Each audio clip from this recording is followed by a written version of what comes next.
Who is Payton Laughlin? That's the question I was really trying to answer. Who am I? Because for the longest time, I mean, starting at, 8 years old, 9 years old, with sports, that's who I was. I was student, I was athlete, and I was really good at it. We're gonna make plays and we're gonna have fun. That's what we're gonna do. We're gonna have fun. Yes, fun. Let's go have fun on 3. 1, 2, 3. Have fun! But Laughlin was ready to end it. Breaking ball, strike 3. He's fired up and a little wave goodbye to the Tigers. Payton Laughlin's there, going above. The Payton Laughlin makes a one-handed grab in the end zone. Laughlin goes complete extension at the goal line, brings in the incredible line.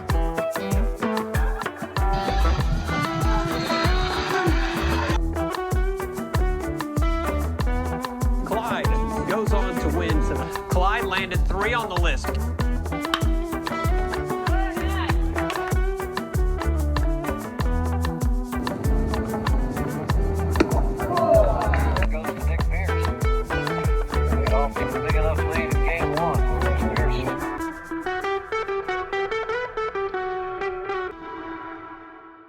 There was nothing difficult about that role. There was nothing difficult about that title, that I didn't struggle to be the athlete. It came incredibly natural. It came so easy to be that person. But that was my path. That was my journey. That was what I wanted to do. That was what I wanted to be. I wanted to go to college, play baseball for 4 years, graduate, get my degree, and marry my high school sweetheart. Like that was my dream, but it really wasn't my dream. That was just what everybody else was doing, and so I thought that's just what you did, and that's what I naturally wanted to do.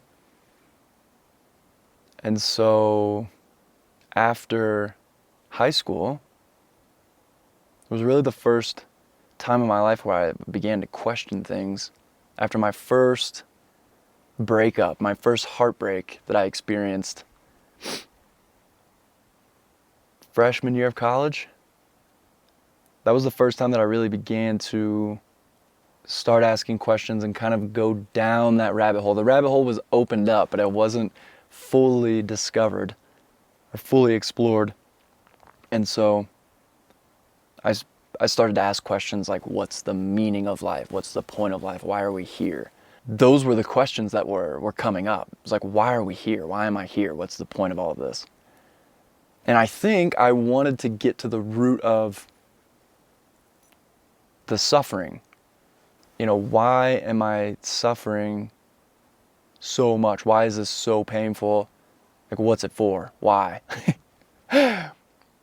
And I actually came across a podcast episode with one of the artists one of the artists I've been following for probably 10 years now. And his name's Mike. It's him and his buddy, Kilmer, sitting on the couch, drinking beers. And that question actually came up. I think that might have actually been the title of the podcast. Like, what is the meaning of life? It says, love is a combination of letting go and holding tight. I'm coming off a relationship where I felt that way, but sometimes, like, if you really truly love someone, like, the real sign of that, the strength of that love is being able to let them go, because it doesn't fit. My intuition and the way life is going, it tells you the answers if you pay enough attention. If you get dialed into what the universe is telling you, you know what I mean? I feel like those are the people who are able to consistently transcend the hard times. And love, like when you really, really, truly love someone and you want the best for them, maybe it's not with you right now, and maybe that sucks. But so, what's the holding tight part? Well, a lot of love is perseverance. So it's a perfect combination of like being able to, hold on tight when it's getting shaky. And really, those are the relationships that really last. And it might not be holding tight in that exact moment. You might need to go take your breaks and go other places in life. But there's just something inside that holds on to the prospect of being together and So not saying you need to break up either, but like everything's case by case, but a lot of love is holding on tight. You know what I mean? And a lot of it, I think the biggest telltale sign of like how much you really love someone is when it's not about you anymore. Just because you want them in this moment doesn't mean it's best for them. It's fucking beautiful, man. You're right. So I listened to this podcast, and that was really the first time where my eyes started to kind of open up to this other possibilities of other ways of seeing the world, other perspectives, other viewpoints on life. Because up until then, I really had been surrounded by a lot of people that had the same point of view. There's nothing wrong with that, but I wanted to wander. I wanted to explore those other perspectives and even beliefs. So I listened to this podcast, and that was really what kind of flipped a switch for me, for sure, in that moment. And a spark was ignited, but I didn't really follow it. And it kind of faded out. I went on with my life, went on with playing baseball. Because it was really easy to be athlete and to be student. Those were really easy. I'd been doing that pretty much my whole life, so that came so easy. And sophomore year of college, again, was really another point in life where I began to question things again. And that was deciding if I wanted to transfer from the junior college to a university. Initially, I didn't want to. I didn't want to keep playing baseball. I didn't want to keep going to school. I didn't want to do any of that. But then, once all the other guys on the team are committing to their universities or going to other schools, in the middle of that, everybody else is deciding to do this. So I thought, well, I don't want to be that guy who goes to a junior college for 2 years and then doesn't transfer to a university. So I'll go, whatever. I'll transfer. So I ended up going to the university that my best friend from junior college went to. We went to the same school. We were roommates. And about a month in, I really started to question everything. And started to question and ask myself, is this what I really want? And is this what I really want to do with my life? And I'd never really asked that question because up until then, at this point in time, I think I was 20 years old. Up until then, everybody's made all of your decisions for you. You don't really have a choice. You don't really have the choice of what you want to do with your life. I mean, you do. Don't get me wrong, you do. To a degree, to an extent, after high school, but it was easy for me to hold on to baseball, to hold on to school, to hold on to these things because they were so familiar and they were so comfortable. And stepping away from those two titles that I had identified with basically my entire life was really intimidating. And so it was easier to just keep playing baseball and transfer to that different school and keep playing. That was more comfortable. It was safe, but it wasn't actually what I wanted to do. And I found that out very quickly. Within the first month that I was there, I just really didn't enjoy it. And so now the question was, what am I gonna do? I can't keep doing this. I can't keep playing baseball. I can't keep showing up. There was nothing more that I hated than morning workouts, 6 a.m., 7 a.m. morning workouts. My arm was killing me, absolutely killing me. And I couldn't do it anymore. I didn't love it anymore. I think that was the first time that I experienced falling out of love with something that I had done for pretty much my entire life. And so it honestly wasn't even falling out of love. It was just falling out of love with the work and the job aspect of it that I didn't enjoy. It was no longer a game. It became more of a job, and I didn't enjoy that. And so there was probably a week where I couldn't sleep. I couldn't sleep at night because I didn't know what I was going to do. Do I quit? Do I not? Do I keep playing? I'm weighing everything out. If I keep playing, my arm's killing me. I'm miserable. Really didn't like my life. I didn't enjoy my life. I didn't enjoy showing up. Definitely didn't enjoy school. I never enjoyed school. That was always an afterthought. Because people would ask, what's your degree? Baseball. Like, that's the only reason why I'm here. Baseball. I think, it might have been business management or something. So I'm laying in bed for, probably a week or two where I just can't sleep. And I'm weighing the odds if I keep playing. I'm weighing the odds if I quit. And, I really don't want to keep playing, but I really don't want to be a quitter. I don't want people, I'm not a quitter. I owe it to myself. I owe it to my skill, my ability. I owe it to my parents after, they invested so much time, energy, money, effort into this whole thing. So I felt guilty. It's like I felt guilty for not wanting to do this thing anymore. But I didn't know what I wanted to do. And so that was the other question was, well, what am I going to do if I leave all of this? And, after about a week, thinking back and forth, I finally, called my mom, said, hey, I can't do this anymore. I don't want to play anymore.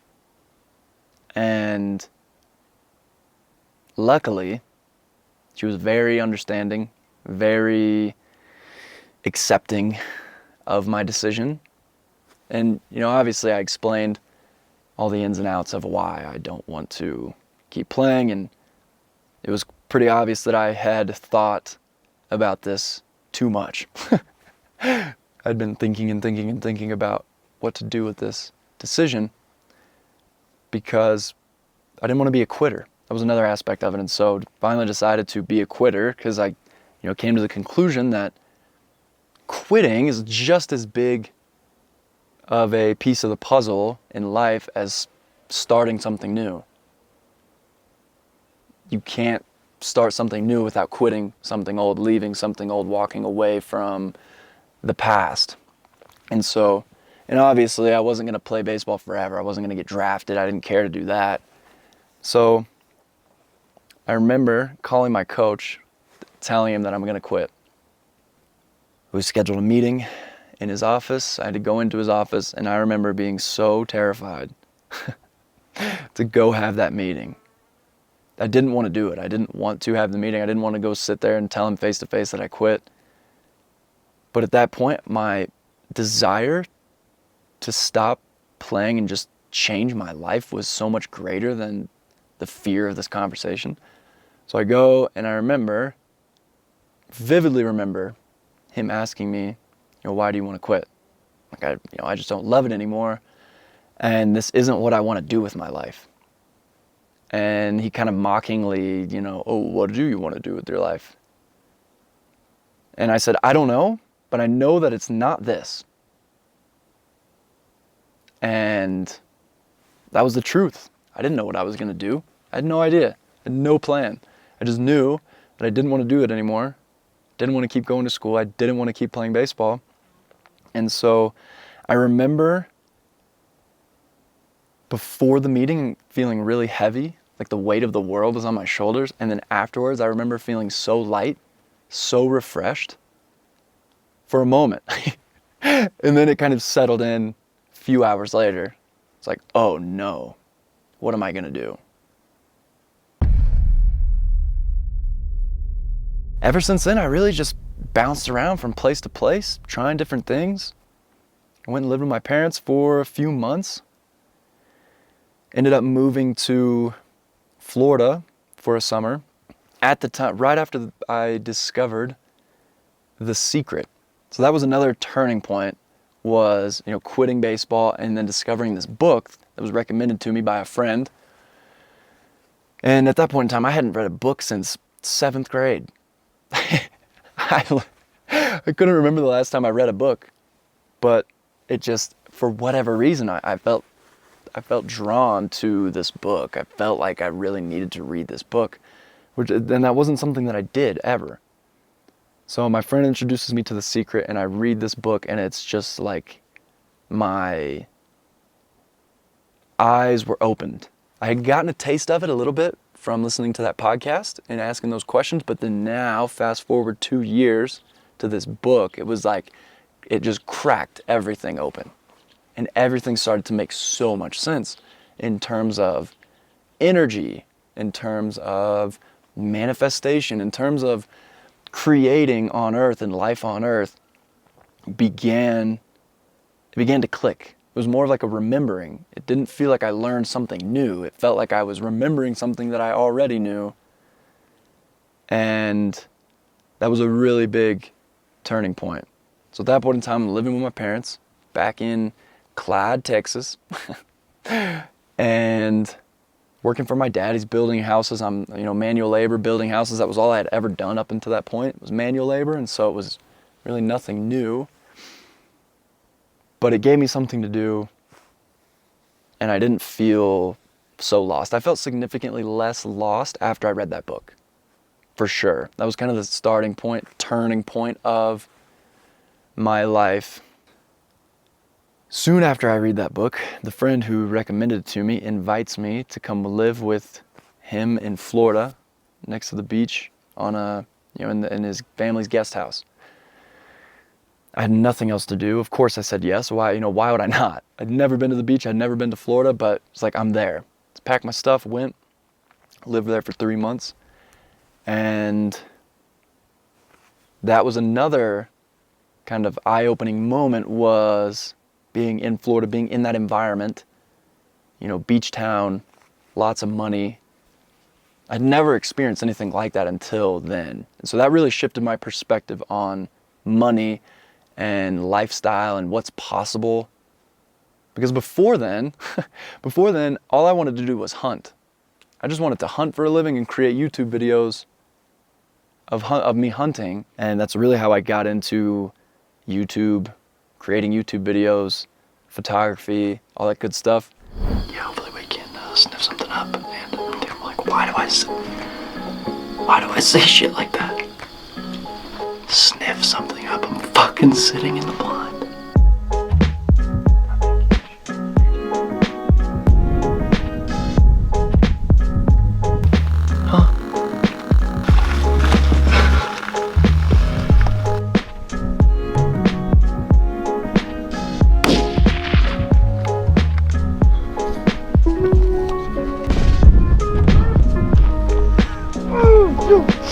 What is it, day 7?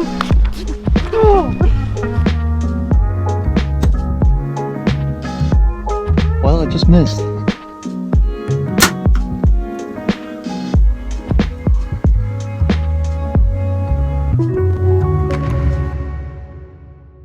And so that is what I wanted to do, but I didn't know how, and I really didn't believe in myself, which was interesting because I knew that I could do it, and I knew that I had the ability and everything that I needed to do that. But I was looking for external validation. I was looking for someone on the outside to tell me that I was that thing. I was waiting for the views. I was waiting for the subscribers. I wanted everything to blow up, and then that would validate me as, a YouTuber. And so I go to Florida, and that was what really kind of shifted that. I was like, oh, I don't know that I do want to be a YouTube hunter on YouTube. Like, I don't know that that's what I want to do anymore. I still loved it, and I still love to do it, but I really just kind of wanted the bare minimum. It's like, I just need my needs covered financially, and I just want to hunt. I never had any desire to experience big financial success until I went to Florida. So I leave Florida, and from August or September up until December, I hunted all over the place. That was my dream. That's what I always wanted to do. I just wanted to take an entire hunting season and hunt all over the country. That's exactly what I did. I hunted in Texas. I hunted in Colorado, mule deer and antelope, two things that I'd always dreamed of hunting. I went on an elk hunt in Arizona. So that was kind of the fulfillment of that dream. That was really the last year that I hunted too, which is ironic. With my friend, the friend who recommended me the book, who I lived with in Florida, we go hunting. Deer season starts to wind down and it was like, okay, now what? What am I gonna do? I had no plan. And all this time, since I quit baseball and left school and left the plan, I haven't had a plan at all. And so I think that that's where the magic happens, is in not having a plan. Because I think when you don't have a plan, you open up more space and you create more space for God, the divine, whatever you want to label it, to flow in your life and to show up in your life and have an impact on your life, as opposed to having like super strict plans. And so, anyways, I don't have a plan. And I started looking on Indeed. I'm looking for jobs. I'm like, what could I do? I was like, oh, that would be fun to go to a ski resort in Colorado, work on the mountain, get to snowboard for free, snowboard all ski season. That would be awesome. That was something else that I always wanted to do. And I'd always wanted to live in the mountains. Since I can remember, I've always had a love for the mountains. I've always wanted to live in the mountains, but I didn't know where. I always thought that that was going to be Colorado or Utah or, the Midwest in the US. So I find this job, photography job, on the top of the ski lift in Telluride, Colorado, the most beautiful place I think that I've ever been in the US. Absolutely beautiful. The mountains were unreal. And so when I get there, I had never been there before, obviously. So when I get there, I'm just completely awestruck at how beautiful the mountains are with the snow and all the peaks and everything. None of that doesn't exist in the Loveland Pass and Copper Mountain and Breckenridge. And, it's nice. They're nice mountains, but they don't compare to Telluride. And so it's like, oh my gosh, I found it. This is the place. Like, this is where I've wanted to live. This is where I've wanted to live in the mountains my whole life, and I just didn't know it. I thought it was, this big thing, this is my big break, and this is what everything has been leading up to. 2 weeks later, I leave. 2 weeks later, I quit the job on the spot. Not on the spot, actually. I guess I did. I was there for about 16 days, and I worked for 13 or 14 of them. Absolutely miserable. I didn't make any money, and by the way, I was never paid for the 2 weeks that I worked doing photos. I was absolutely miserable. That was the first time that I was just really miserable since quitting baseball. It really reminded me, it was that same feeling of, I can't keep doing this. This sucks. So I quit, go to Utah, and, go to the national park over there, the Arches National Park. Absolutely beautiful, amazing. I'd been wanting to go over there. I didn't get to explore it as much as I wanted to, but went over there for a few days, and the entire time I'm just scrambling online, scrambling Indeed, looking for another job on another mountain, on another ski resort. But, at this point in time, it's mid-December. No, actually, it was January 1st. I left and went to Utah December 30th or 31st. Quit the job, sent him a text. I didn't even call him because the guy was such an asshole. Absolutely miserable, and said, hey, you got an open room. Thanks for the opportunity, but it's not for me. So it actually wasn't an open room. It was an open bunk bed because we had a 2-bedroom, 2-bath apartment, which he labeled as a condo. In my mind, I'm thinking condo, like super luxurious, like condo, because we're in Telluride. So Telluride was very similar to where I was living in Florida, in Santa Rosa Beach. It was absolutely not a condo. It was a bare minimum apartment, 2-bed, 2-bath with 4 dudes in there. So we had bunk beds in each room. Anyways, I'm scrambling, trying to find another job. Of course I don't. So I go to somewhere in the Loveland Pass in Dillon or somewhere in that area of Colorado, and I get a hotel kind of wait it out and see if I can find another spot, another opportunity. Didn't find one. And in the middle of that, I got sick. And so I'm sick, just quit my job, nowhere to go but back to my parents' house, which I didn't want to do, because it was kind of like that, to me, that symbolized that I failed. I left home and I tried to do this thing, and now I'm back because I failed, it didn't work out. And so there was like fear of that judgment too, which is really just my own judgment. So I go back to my parents' house, back in Clyde, and I gave myself 2 weeks. So all right, I got 2 weeks, something's gonna happen, I don't know what, but 2 weeks. So I'm in my room, I'm on YouTube watching videos about financial literacy and investing and all these things, and you know, what can I do to make some money? Because I knew that I was never gonna work for somebody else. Since a young age, I knew that I wasn't gonna use my degree from college, even if I did graduate. I knew that that was never in the cards for me from a very young age, probably 14 or 15. Just knowing that I was gonna do something of my own. Obviously I didn't know what, I just knew that it was gonna be my own business.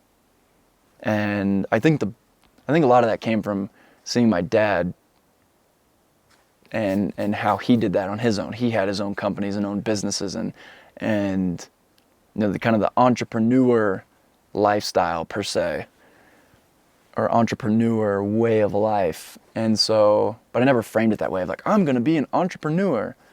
But I go back to my parents, I'm looking at YouTube videos, financial literacy. I end up talking with my friend. At this point in time, I'm 20 years old. This is January of 2023. So I'm watching these videos. My friend reached out to me. He's like, hey, starts telling me about how he bought these camper trailers and he's renting them out. And that was something that I wanted to get into, that I've been studying on, was real estate investing and things like that. And so it's like, oh my gosh, this is the foot in the door to real estate. I'm gonna do that. So I go to the bank, get a loan, buy a camper, start renting it out at 20 years old. And I had multiple tenants. I never could find a good tenant. That was the biggest issue with the whole thing. And so I had two campers, ended up selling both of them, and I go to Nashville. I go to Nashville because one of my friends was there. I was actually the friend that introduced me to The Secret. The one I lived with in Florida, whole nine. And so I was like, oh, well, I can either stay here at my parents' house and feel like a failure because I'm stuck at my parents' house, which is so funny to look back at now, like 20 years old, and I'm like freaking out because I'm still living with my parents. There's nothing wrong with that, by the way. I would recommend living with your parents, honestly, as long as you can tolerate and just save money. But anyways, go to Nashville. I lived there for 3 months, and it was the 3 most miserable months of my life. Like, it piggybacked right off of my experience in Telluride. Just absolutely miserable, absolutely miserable. I was supposed to get a real estate photography job. I did the first interview. Thought I killed it. I thought I was set. Thought I had the job. Ended up not getting the job. So I'm in Nashville. Just moved into this place, and I don't have a job. Couldn't get a job. Well, I could get a job. I just didn't have one because I was so set on this real estate photography gig working out that I wasn't looking for anything else. So back to Indeed I go. I'm in my room in Nashville, shared house, 3 other guys, grown men, not guys like my age, grown men. And I'm on Indeed looking for jobs. I find valet. Like, well, I can park a car. Tips I bet are decent in Nashville. Get the job. Turns out it was for the Four Seasons downtown Nashville. So I'm working at the Four Seasons downtown Nashville for about 2 months. The first month I was working at a restaurant down the street, and then I moved up to the hotel. But just miserable in Nashville. I didn't have any community. I didn't have any friends. I didn't hang out with anybody. I didn't do anything. I've never enjoyed drinking and going out and partying. I've never enjoyed that scene. And so 21 years old is not, no, actually I was 22. I turned 22 in Nashville. So I turned 22 in Nashville in March 2023. And yeah, you know, at the age of 22, it's kind of what, at least everybody that I was around, that's what everybody was doing. You go out, you drink, you spend a bunch of money to feel awful the next day. Like I've never enjoyed drinking and that whole scene. And so I was really lonely. Still had my girlfriend at the time, but we were doing the whole long distance thing and I hadn't seen her in months and months. And so 3 months passes as slow as they could ever pass. I to this day, it feels like I was there for 6 months or a year even, and it was such a short amount of time. I pack my stuff and I go straight to Florida. So I go back to Florida, living by the beach. I get an apartment, 1-bedroom apartment by myself. Ridiculous cost per month, but I could do it because I was working on the beach and it just made more money than I knew what to do with at that age. And so get the apartment and go straight there. And that was really when things were looking up.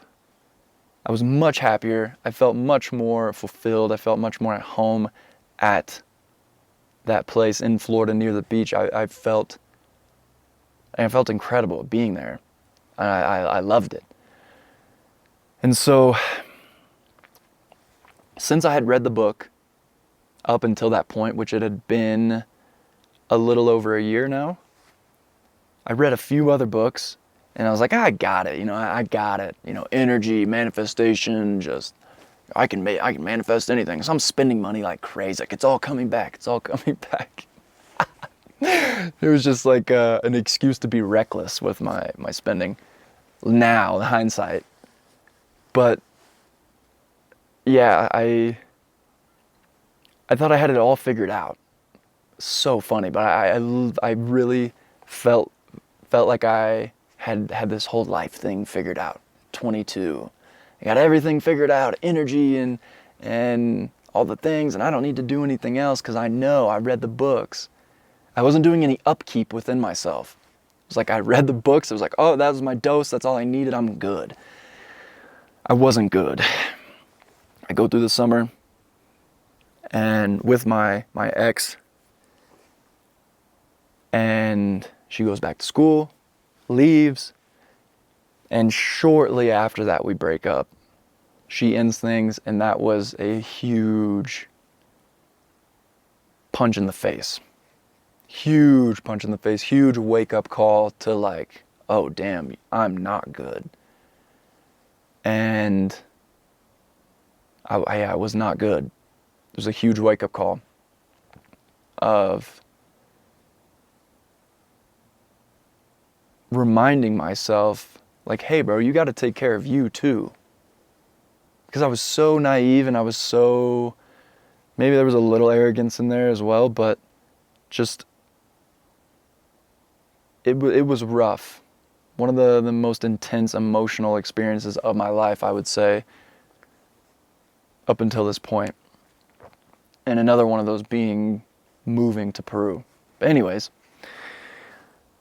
so that ends, and I'm completely broken into a million pieces. Like I was bad, and just really dark, really, really dark place. And so I kind of start to come out the other side of it. I convinced my friend to move with me to Florida and get a 2-bedroom apartment. He actually did it. We lived together for about a year. And that within that year, I loved it in Florida. I really did. I loved the beach. I loved the food. I loved the restaurants. I loved all of the things that came with it.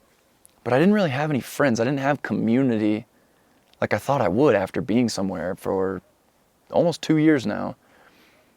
I just kind of assumed like, oh, that's what happens when you spend a lot of time in a place. Like community happens and you find your people and you make friends. And I'm not saying that's not true, but from my experience, that just didn't really happen. There was a few people that I had a few friends, and one guy off the top of my head I can think of that I felt like we had a good, deep connection.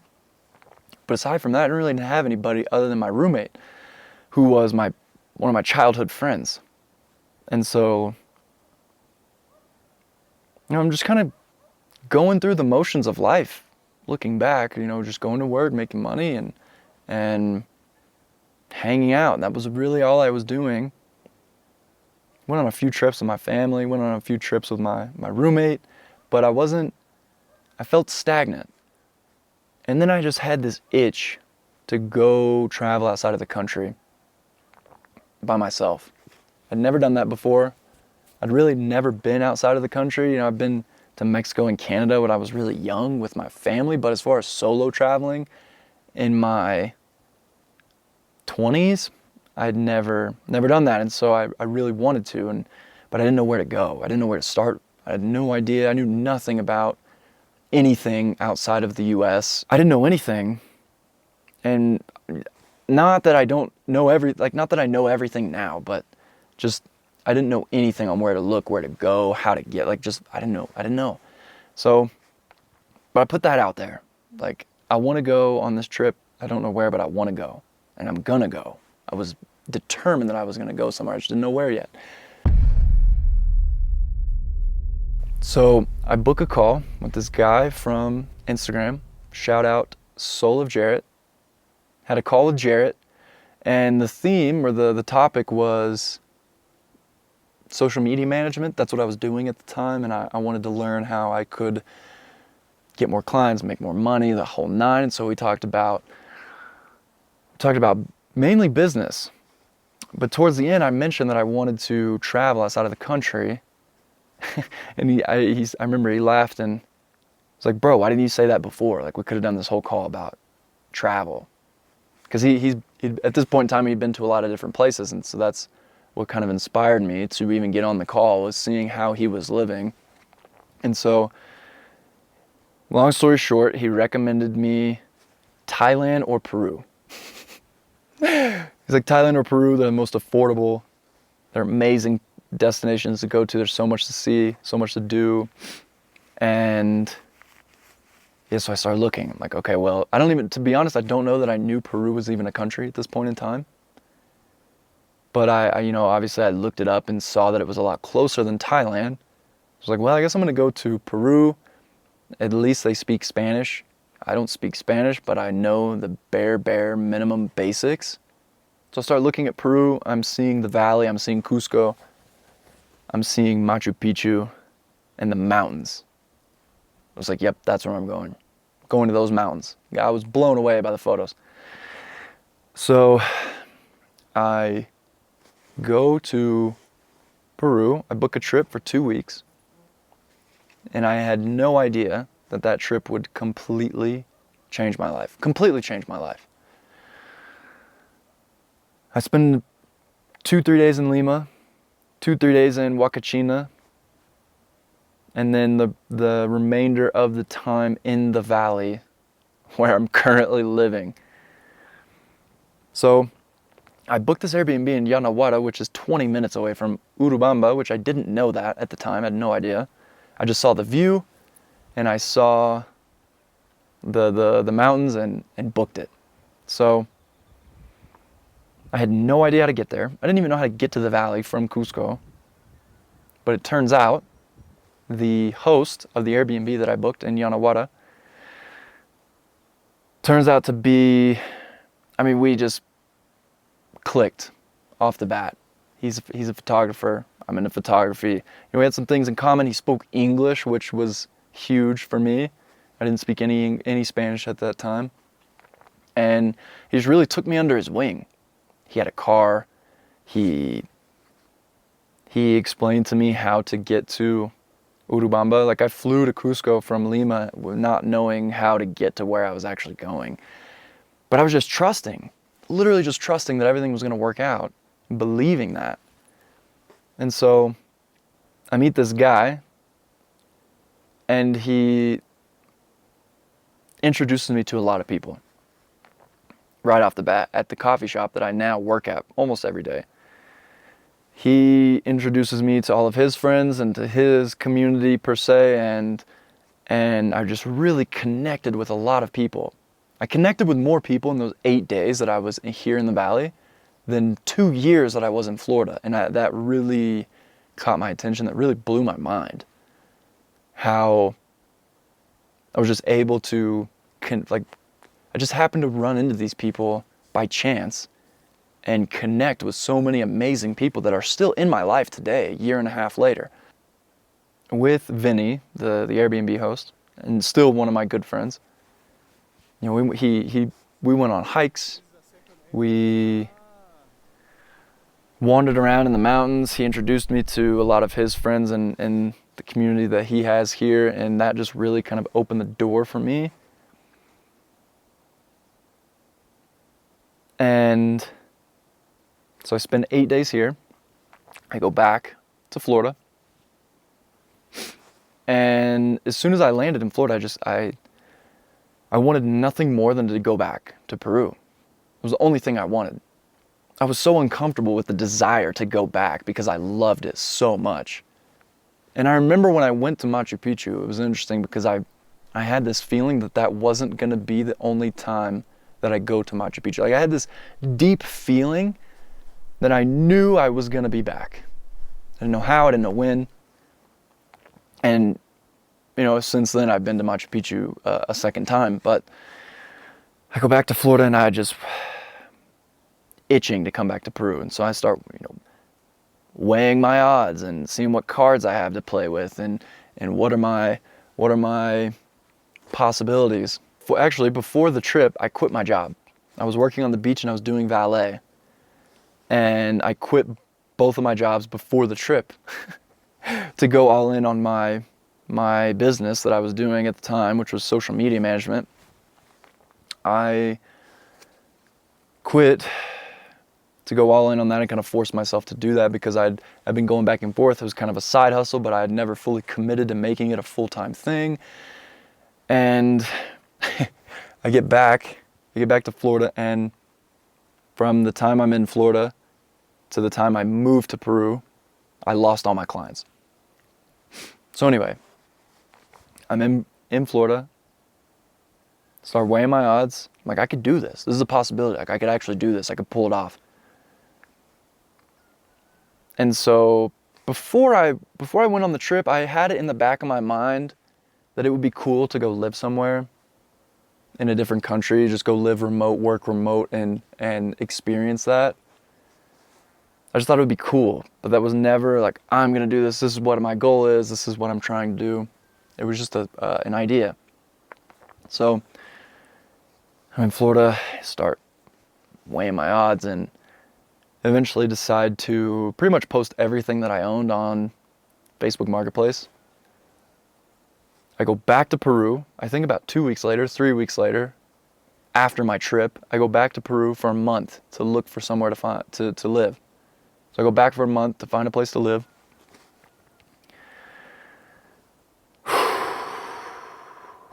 Find the place. And when I went back, I was really excited, but I was a little shaky. Obviously nothing was final, nothing was set in stone yet of me actually making the move. And I knew that I was still going back to the US for Christmas and to tidy some things up with my apartment in Florida, things like that. So I go to Peru for a month. I go back to the US for 2 weeks. And that was another really emotionally intense experience. I'd never thought about it, but it really uncovered the attachment that I had to all the things that I had. I had to look at every single thing that I owned and question what it meant to me. I'm back for 2 weeks and it's just a roller coaster of emotions. Not knowing how things are gonna pan out, not knowing where I'm gonna find clients, how I'm gonna find clients, who that's gonna be, how I'm gonna make money. I literally moved to Peru with no clients, no business, no anything, essentially. Starting from ground zero. And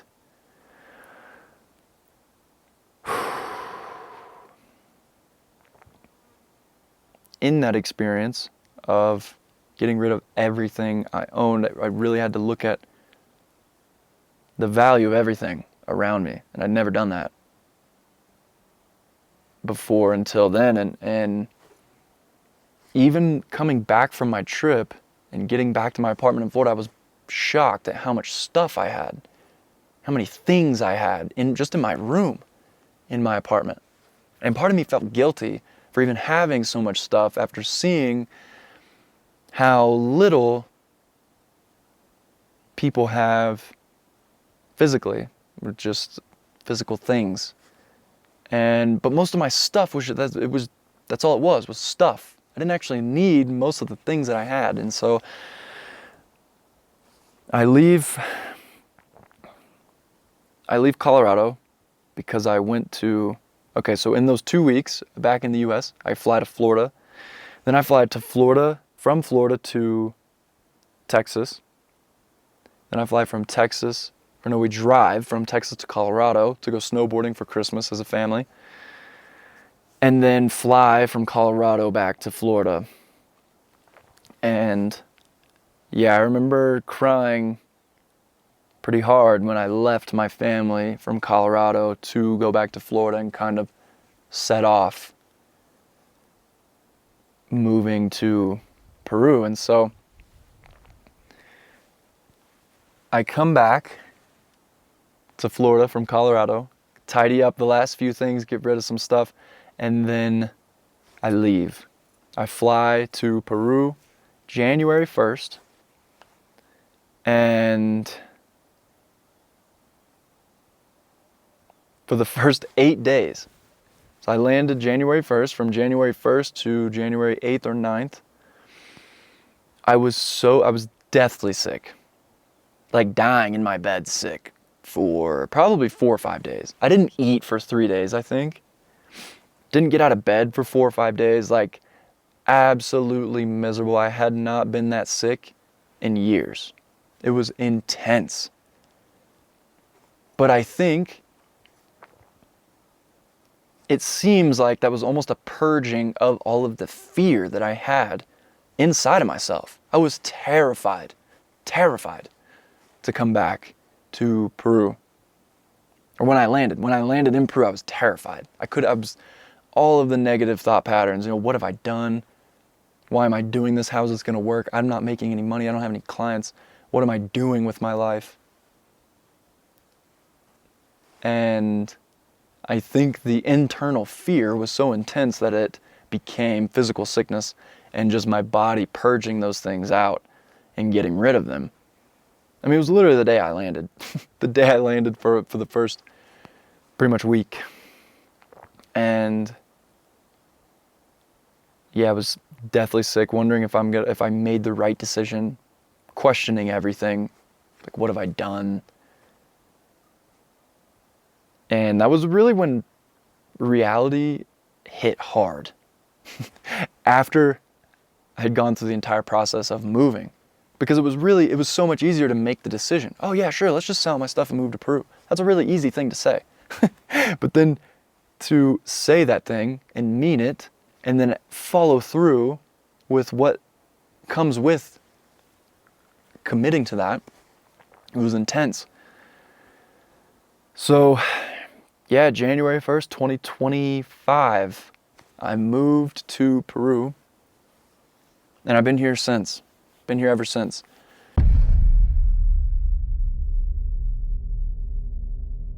Somebody asked me on Instagram, actually, I put up a post a long time ago because I shot this video for the first time probably 6 months ago.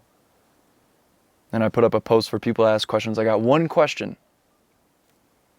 And this girl from Peru, I don't want to missay her name because I can't remember exactly who it was, but she knows who she is if she's watching this. She asked me if I regret anything. And my answer to that is no. I don't regret a single decision that I made in the last 5 years of my life. Truthfully, honestly. Because something Something that I've learned about regret in my own experience is that if you're doing exactly what you want to do in any given moment, then you can't possibly regret your decision later if you're choosing to do exactly what you want to do in that moment. You can't compare your past self to your current self and then beat down your past self for making uneducated decisions or naive decisions. You can't compare the present to the past. And so that's really how I've lived naturally for the majority of my life. Really was I'm going to do what I want to do because that's what I want to do and that's how I want to live my life. And to be honest, I don't really see any other way to live it at this point in time with, 25, no kids, no wife, anything like that. I'm totally free to do what I want, and there's no effect on any people around me. And so that was one of the biggest things that I've learned is that you cannot regret something that you wholeheartedly wanted to do in that moment. Whether hindsight it was smart or whatever label, whether it was good or bad or smart, if I do exactly what I want to do, then I can't beat myself up for doing that. And so, no, I don't regret anything. And that even goes back to high school when I quit football senior year. In small town Texas, high school football is the center of the world. It's the center of that world anyways, in small town Texas. And so when I quit and decided to not play senior year, which like senior year is the big year, the big thing, whatever, I had numerous people tell me that I'm going to regret this decision. You're going to regret not playing your senior year. These are the greatest years of your life. You're going to regret that. You're going to regret that. And to this day, I absolutely do not regret that at all. And I never did. There was never a part of me that regretted that decision because I didn't want to play. And that's where I was making that decision from, was I don't want to do this because I don't love it, so I'm not going to keep doing it. But I had so many people tell me that I would regret that decision. And so there's been many times in my life like that where I make, there's kind of there's a fork in the road of what decision to make. And in each fork in the road that I've experienced, I've never regretted any decision that I made. I don't regret quitting baseball.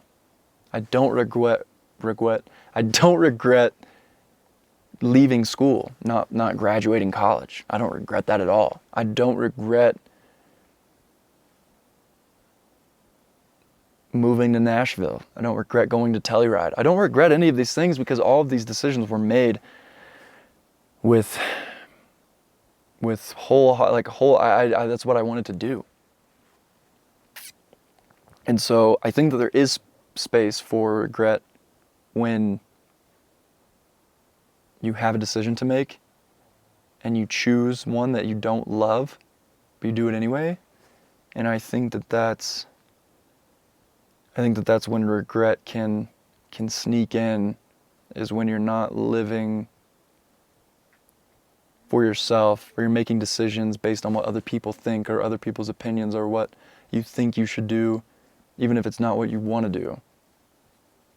And so,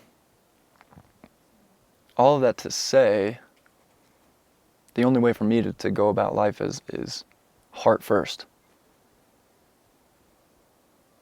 And whatever you do it with an open heart and do it with openness in general to possibility, to a new perspective, to a new path, and trust.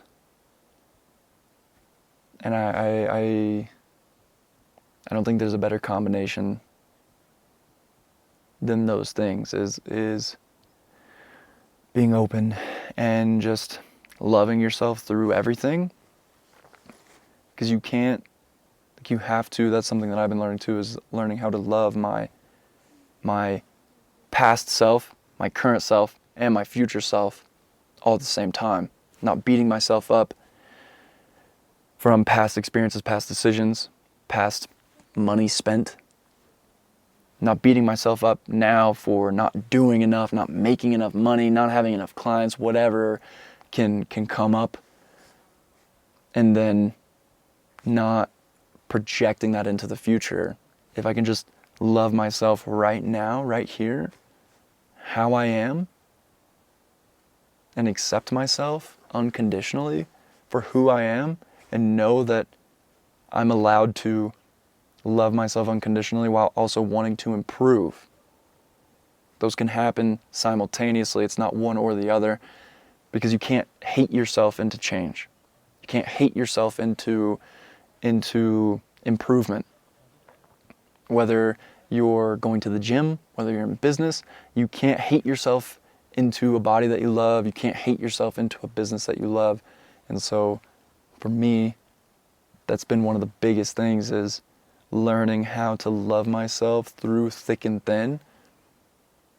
And then in doing that, it allows me to actually love those around me even more, with more capacity, because I'm able to feel that and have that for myself first, within myself, and fill my cup before I'm trying to fill everybody else's cup. Because that was another big one, was always trying to people please and all the things, and making decisions based on what they think, or if this makes them uncomfortable or not, and having all of these things in my mind, calculating when I'm making decisions, to really getting to a point where I was so fed up with whatever situation it was that I just made the decision very firmly. It was like, this is what I'm doing and this is where I'm going. And so, yeah, I don't have any regrets at all. I'm very grateful, very appreciative for the journey that I've experienced. And it's not, I don't feel like it's that crazy. Looking back on it now, just how my life has changed since then, it wasn't crazy at all. And so, yeah, I think the biggest lesson in all of it is follow your heart, trust your heart, and trust that there is something beyond us that is guiding our steps, guiding our decisions, guiding our process, and that we aren't actually doing all this alone. We aren't walking the path of life alone, whether no matter how lonely you feel or not. There's always, always access to the divine. There's always access to the Creator, to God, whatever label you want to give it again, and trusting in that, and really following your heart and following that feeling. I literally ended up sitting here taking this video today because I just followed a feeling. I didn't know why the feeling was there, but I didn't really question it very much. I just knew that it was there, and I knew that I wanted to do this thing, which was go on a trip outside of the country. And God did the rest, like truthfully. It would be crazy for me to say that I've done all of this myself. And so it's just so important to me to listen to those urges, to listen to those impulses, to surround yourself with good people, and to be a part of that good people. I think it's really important to not press and not add so much pressure and so much force onto these things that we want to do, whether it's a job, whether it's literally anything. If you want a new job, if you want a new partner, if you want a new life, if you want a new body, if you want anything in life, anything that we desire, because again, it's not bad to have desires within life, but at the same time, it's also not putting so much pressure on those things to happen, and they have to go a certain way, or it's not going to work. I has to go through A, B, and C to get to D, when really that's just not how, in my experience, that's not how God, the divine, operates. It's not how it operates. And so it's really important to just trust that. And that's been the biggest thing that I've learned over the last 2 years. think that's it.